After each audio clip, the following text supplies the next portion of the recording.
हो सकता है या रेडिएशन बर्न। मोस्टली फीमेल्स को तो किचन बर्न फेस करना पड़ता है। और इसकी 2 टाइप्स होती हैं, क्लासिफिकेशन होती है, या ये सुपरफिशियल बर्न होता है या डीप बर्न होता है। डीप बर्न जो है वो हमारी डर्मस लेयर को इन्वॉल्व करता है, उसमें हमारी नर्व्स आ जाते हैं, मसल्स आ जाते हैं, वेसल्स आ जाती हैं। लेकिन जो सुपरफिशियल बर्न होता है वो सिर्फ हमारी एपिडर्मस लेयर को, ऊपर वाली जो लेयर होती है उसको इन्वॉल्व करता है, उसको अफेक्ट करता है। हमारी स्किन के बहुत ज़्यादा मेजर फंक्शंस होते हैं हमारे ऑर्गन्स को प्रोटेक्ट करने के लिए। मेनली ये हमें बहुत सारे इन्फेक्शन से बचाता है, माइक्रो ऑर्गेनिज़्म से बचाता है कि स्किन माइक्रो ऑर्गेनिज़्म से बचाती है कि वो हमारी बॉडी में अंदर जाके अफ़ेक्ट ना करे, डिफरेंट डिज़ीज़ेज़ या कॉम्प्लिकेशंस काज़ ना करे। दूसरा ये हमारी टेम्परेचर को मेंटेन करता है हमारी बॉडी के। जैसे आजकल सर्दियाँ चल रही हैं तो हमारी स्किन बहुत अहम रोल प्ले करती है हमें ठंड से बचाने के लिए। उसके बाद हमारी फ्लूइड्स को, इलेक्ट्रोलाइट्स को मेंटेन करता है, कैल्शियम और विटामिन डी को मेंटेन करता है। लेकिन अगर बर्न आ जाए, हमारी स्किन जो है वो जल जाए तो फिर बहुत ज़्यादा कॉम्प्लिकेशंस हो जाती हैं। वो इन्फेक्शन कॉज़ करने के रिस्क ज़्यादा हो जाते हैं, चांसेस ज़्यादा हो जाते हैं, फ्लूइड लॉस के भी चांसेस ज़्यादा हो जाते हैं। और फिर बॉडी जो है वो टेम्परेचर भी मेंटेन नहीं करती, पेशेंट जो है वो शिवर करता रहता है और कैल्शियम और विटामिन डी का भी लॉस होता है। जैसे कि मैंने बताया कि सुपरफिशियल बर्न में सिर्फ ऊपर वाली लेयर इन्वॉल्व होती है, तो पेशेंट जब हमारे पास आता है तो उसके मोटे मोटे ब्लिस्टर्स बने होते हैं या उन ब्लिस्टर्स में पानी भरा हुआ होता है।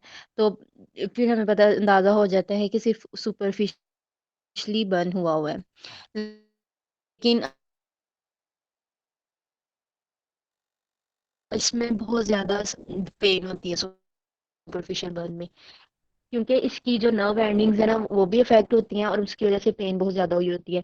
लेकिन जब डीप बर्न हुआ होता है, हमारी वेसल्स मसल वगैरह इन्वॉल्व हुए होते हैं इसमें, इसमें नर्व एंडिंग्स और मसल्स जो हैं वो डिस्ट्रॉय हुए होते हैं, इसलिए इतनी पेन नहीं होती डीप बर्न में। उसके बाद हम इसको कैसे असेस करते हैं, हम इसको रूल ऑफ 9 से असेस करते हैं। अगर किसी चिल्ड्रन की बॉडी है, वो हुई है, तो फिर हम उसको रूल ऑफ 9 से असेस करेंगे, और अगर किसी अडल्ट की है तो उसका अलग अलग से होगा रूल ऑफ 9। कॉम्प्लिकेशंस क्या आती हैं, अगर तो किसी फ्लेम की वजह से, किसी थोड़ी सी आग की वजह से जला है, या किसी धुएं की वजह से, या कोई भी फ्लेम बर्न है उसकी वजह से अगर कोई बर्न हुआ है, तो फिर इसमें क्या होगा कि हम सबसे पहले एयरवे चेक करेंगे। रेस्पिरेटरी डैमेज इसमें ज़्यादा हो जाता है। इसमें क्यों रेस्पिरेटरी डैमेज ज़्यादा होता है कि कार्बन पार्टिकल्स जो हैं वो जले होते हैं, वुड में होते हैं, और कार्बन मोनोऑक्साइड जो है वो हमारी बॉडी में जाके हीमोग्लोबिन के साथ अटैच होकर अफेक्ट कर सकता है। क्यों, हीमोग्लोबिन के साथ आमतौर पर ऑक्सीजन बाइंड होता है, लेकिन यहाँ पर कार्बन मोनोऑक्साइड बाइंड हो जाएगा, तो फिर हमारा डेथ के चांसेस ज़्यादा हो जाएंगे।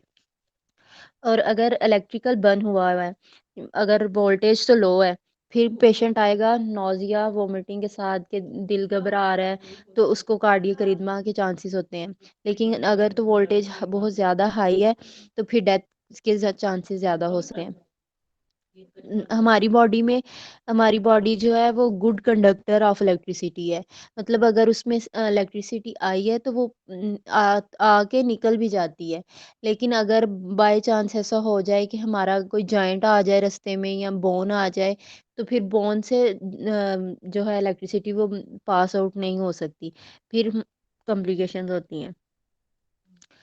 अगर किसी भी एसिड या अल्कली की वजह से बर्न हो जाए, एसिड की वजह से तो ठीक है, लेकिन अल्कली बहुत ज़्यादा डेंजरस होता है, इसकी वजह से हमारे बहुत टिश्यूज़ वगैरह डैमेज हो सकते हैं। उसके बाद मैनेजमेंट कैसे करनी है, पेशेंट आता है इमरजेंसी में, तो उसको पहले ऑप्टिमाइजेशन रिससिटेशन लेनी है। फिर हमने उसको चेक करना है कि अगर उसका मुंह से वो थोड़ा सलाइवा निकल रहा है तो फिर उसकी एयरवे ब्लॉकेज है। फिर उस पहले सबसे पहले हम उसको कनोला या वाइटल्स वगैरह चेक करने से पहले हम उसकी एयरवे को खोलेंगे, ताकि पेशेंट की ज़िंदगी बचे। फिर हम अ, फिर हम करेंगे ट्रेकियोस्मी और सराइकोथायरॉटमी। क्या क्या पेशेंट जो है वो बर्न हो गया है, उसको क्या क्या चैलेंजेस फेस करना पड़ते हैं, हाइपोवोलेमिया, हाइपोथर्मिया और इन्फेक्शंस वगैरह फेस करने पड़ते हैं। अगर तो पेशेंट को हाइपोवोलेमिया है तो हम पहले उसके फ्लूइड्स को मेंटेन करेंगे। फ्लूइड्स में केलॉइड्स और क्रिस्टलाइड्स होंगे। क्रिस्टलाइड्स जो हैं हमें 24 घंटे के अंदर अंदर देने हैं, रिंजर लैक्टेट और नॉर्मल सलाइन। नॉर्मल सलाइन जो है वो हम पेशेंट को देंगे और उसकी कंडीशन को मेंटेन करने की कोशिश करेंगे। फिर दूसरा आ जाता है टेम्परेचर मेंटेन नहीं होता पेशेंट का, तो फिर हम उस पर क्रैडल्स वगैरह लगाएंगे, ड्रेसिंग करेंगे। अगर इन्फेक्शन से बचाना है पेशेंट को तो फिर हम ना पहले उसका जख्म जो है उसको वॉश करेंगे, उसकी डेड स्किन उतारेंगे, फिर उसके ऊपर सिल्वर सल्फा डायजाइन जो क्रीम है वो अप्लाई कर देंगे। लेकिन अगर तो कोई बच्चा है तो फिर हम उसकी ड्रेसिंग वगैरह करेंगे कि वो बार बार हिलाए ना और बार बार इन्फेक्शन ना हो। अगर पेशेंट आया है तो उसका अगर अडल्ट में 15% बर्न हुआ हुआ है और चाइल्ड में 10% बर्न हुआ हुआ है तो हम उसको एडमिट करेंगे। अगर तो फुल थिकनेस है, इवन 5% भी अगर पेशेंट जला हुआ है लेकिन बहुत ज़्यादा थिकनेस है, बहुत ज़्यादा जला हुआ है, तो भी पेशेंट को एडमिट करेंगे।